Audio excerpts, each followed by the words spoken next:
military is the backbone of modern India, a truly national and reliable force that has served the nation and the world.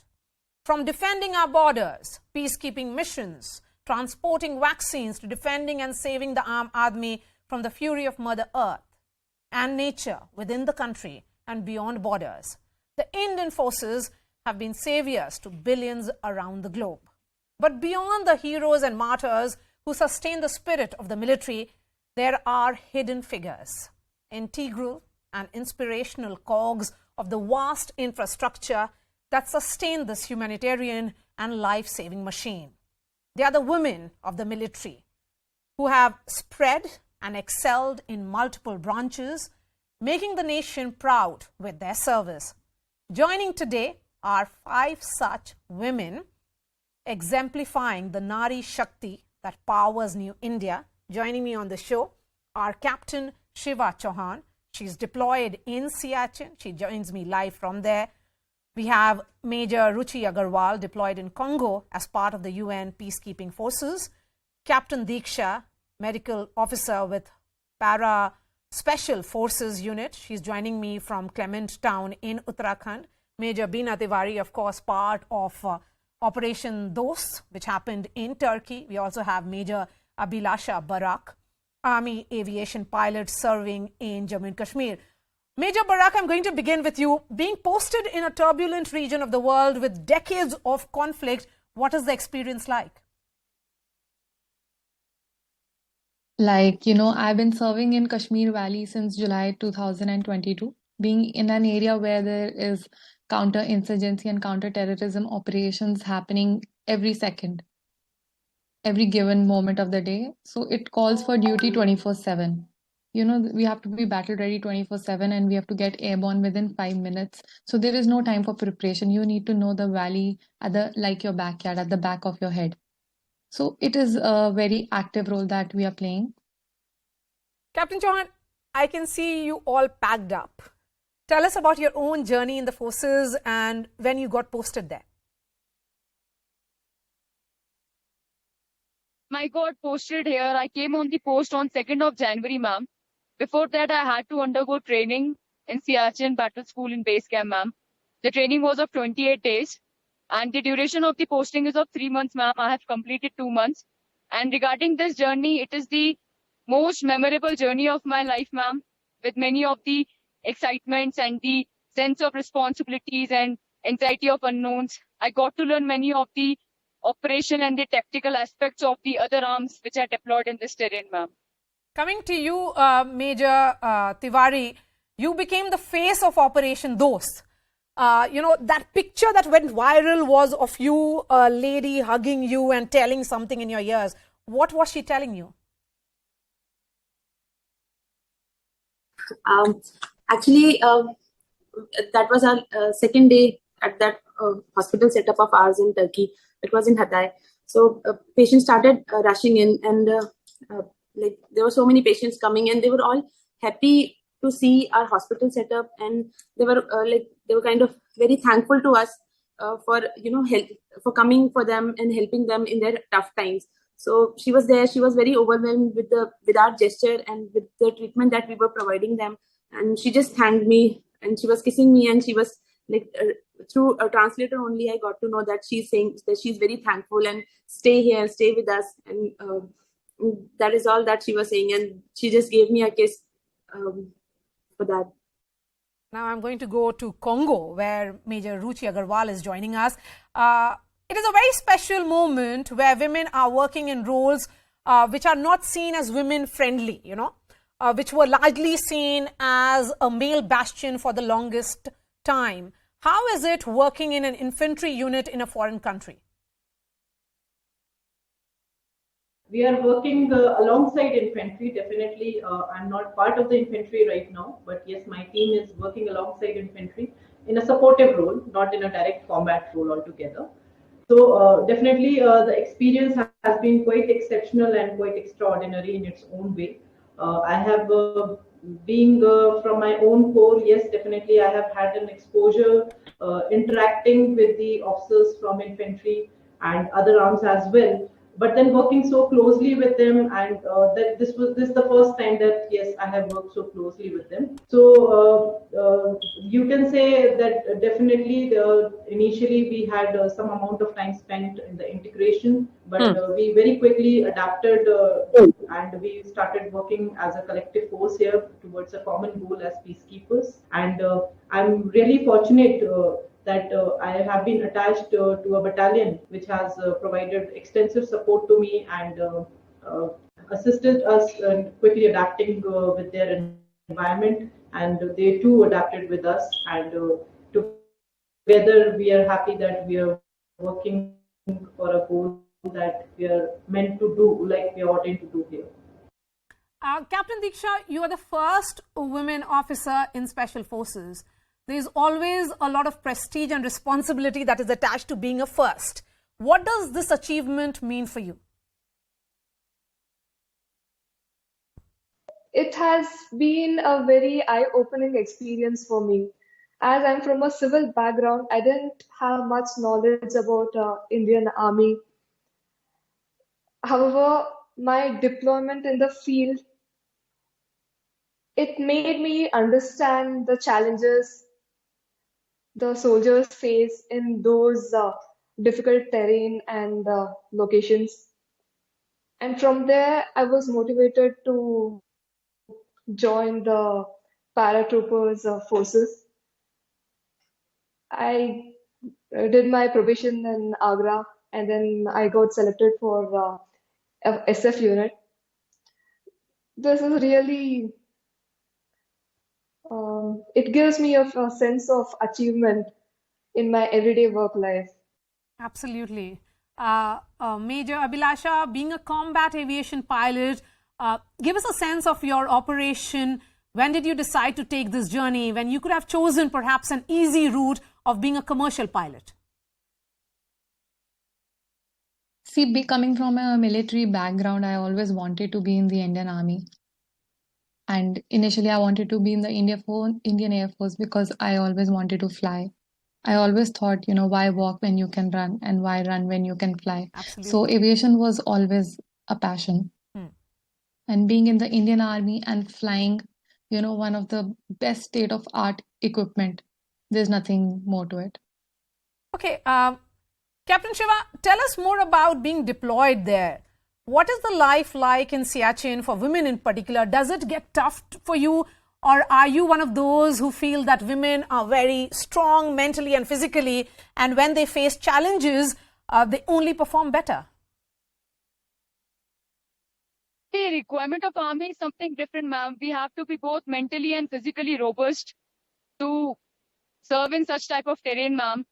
And regarding the condition here, ma'am, what all challenges which I as a woman face, ma'am, not to be more specific as women, but as an officer I faced was that the severe cold climatic conditions, and to keep myself and my troops who are under my command fit, ma'am, and prepare themselves and prepare myself for the glaciated terrain, ma'am. Were you looking forward to this posting? What does it tell you about women in army? Is there a huge transition in the Indian military in general? Yes, ma'am. It has almost motivated me and the other women officers who are outside to come, and the other women cadets who are aspiring to join the Indian Army, ma'am. But they must understand that the requirement is something different, ma'am. It is not like other civil jobs. It requires like from moving from one place to another. That is what job demands, ma'am. They have to be mentally strong and physically fit. That's right. Captain Diksha, what about you? Being a woman in a really tough terrain where you are being part of an operation of that nature, what really drives you? As a medical officer, the biggest challenge we face in field location is that I shouldn't fall sick, or I shouldn't be incapable of giving my operational duties. As a medical officer, I should be the first one to be acclimatized to that terrain and weather.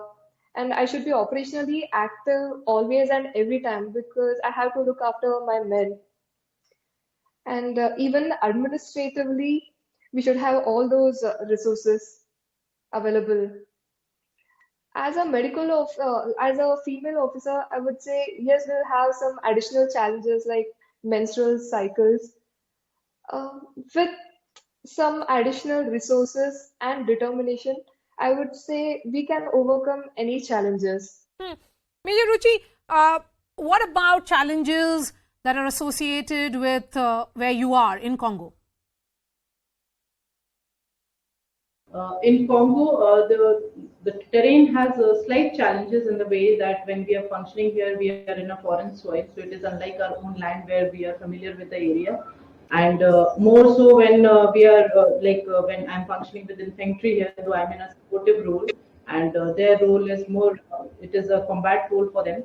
So here there's a lot of frequent movement. The situation is very dynamic. So you are at one location at for a particular period of time, and immediately you are told to move to go switch to some other location and take charge of that location in the role of a peacekeeper, and obviously the enforcement role as well in the chapter we fall in. So in that scenario, we firstly face the issue of familiarization with the terrain, and definitely you can say here the roads and all are not that well developed. So the time consumed, and it definitely has its fatigue, and lot many other factors are there, which the operational factors which I would not like to discuss here. But then those can always be overcome. So I won't say it is a very big challenge, but yes, slightly a challenge. And Major Beena, one message that got sent certainly from Operation Dost was that India stands with countries in distress. Rescue and relief after a calamity like an earthquake is extremely tough. It is also distressing when you see hopelessness all around. What were your 10 days in Turkey like? When we reached there in Turkey, so first initial glimpse, they were very disturbing and very painful, I'll say. So there was just destruction all over the place. And when we reached there, we set up our hospital there. We put our heart and soul just to treat those patients.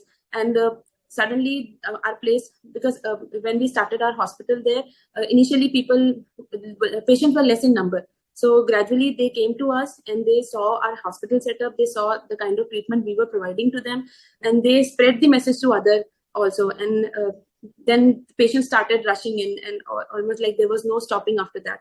And all the response from the patient was so overwhelming for us also. They were all blessing us, and there were so many volunteers who came from all across the nation just to help us in translation in treating the patient. So it kind of became a group of people just working for the humanity, and it was very overwhelming for us. And with the response that patients were giving to our treatment, with all the blessings, I'll say that was the motivating factor that we kept working without thinking for our own comfort.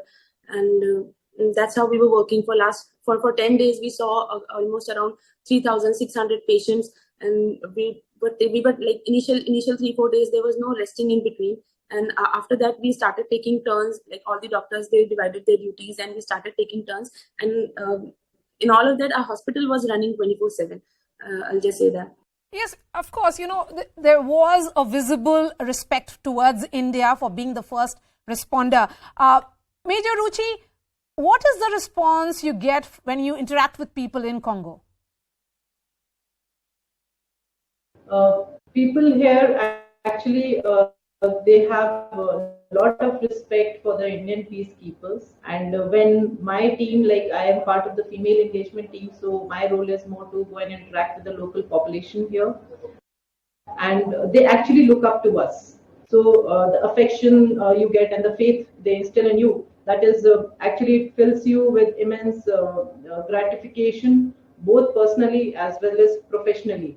And so far, the Indian peacekeepers are concerned, they have actually made a mark in DRC as peacekeepers, and everybody knows them, everybody knows their capabilities, their skills, and even not just the local population. If I talk about the UN altogether, with the other foreign armies as well, we have made our own mark. And Major Barak, you come from a military background. Does the sense of service come naturally to you? Who is your motivation? My father, he's a self-made man and he's my biggest motivation. Like my great-grandfather as well was in the Azad Hind Fauj. He served in Burma. My maternal grandfather was in Jat regiment. So it kind of flows in the blood, I believe. How often do you get to meet or speak to your family? See, most of my friends have again joined the Indian Army or the Indian Air Force because we shared the same aim. And in my family, my father is a retired colonel now. My mother is a teacher. And I have two brothers, one elder brother, he's also serving the Indian Army, and my younger brother is in college in Punjab University. So since the conditions are pretty normal these days in Kashmir Valley, we get to speak home every day. There is no connectivity issues or the network is down. And even to friends, we may come home every 6 months, but we speak to them very often. But one place where there is connectivity issue is Siachen. So, Captain Chauhan, what about your friends and family? When they came to know that you will be deployed in Siachen, what was their reaction like? And tell us about the nature of your work in Siachen. Ma'am, about the friends and family, they were really proud of me, ma'am, as being the first here to get deployed. And ma'am, regarding the nature of work here is I am the engineer officer, ma'am. So here we do all the engineering tasks which are required for this terrain, ma'am. Okay. Major Parag, you have just said that you have to be battle ready in 5 minutes. It is a very challenging terrain. Would you have wanted to be posted somewhere else, or being posted in Kashmir is a matter of pride for you? It is such a great pride, What real operation means is only you see in J&K. The tough conditions and serving the nation at its front line. I think I'm highly satisfied with the work I'm doing there. Okay. Captain Chauhan, what about you? You are serving in minus 30, 40. What is it there, the temperature? That's going to be extremely tough. It requires a great degree of acclimatization as well before you would have got posted. Ma'am, to take any of the challenging appointments in this sort of challenging terrain, the most important is, ma'am, to be an officer or a soldier, one must be aware about his or her responsibilities, the task, the men under the command, and the terrain, ma'am. We must be well versed with the terrain, its aspects, its operational aspects, how it is going to behave, how we should prepare ourselves. Is it tough stepping out and carrying out your daily routine there? Ma'am, we have been trained adequately in our academies and the pre-course training, where they make us effective enough to get employed in such terrain, ma'am. So it balances it all. And Major Bina, you said that it was overwhelming. We were looking at those pictures and it was disturbing at the same time. You were in the middle of the tragedy. How many women officers were there in general? And when you came back home, you had the Prime Minister interact with all of you. And he had certainly said that women bring that empathy which is needed when you deal with a tragedy of this nature. Yes. So in my team, in our 99-member team, I was the only woman lady medical officer that I'll say. But other than me, there was other teams of NDRF also, and they had women working there. So it was a cumulative effect from everyone. And I was lucky that I was part of my team, that I got the opportunity to go there.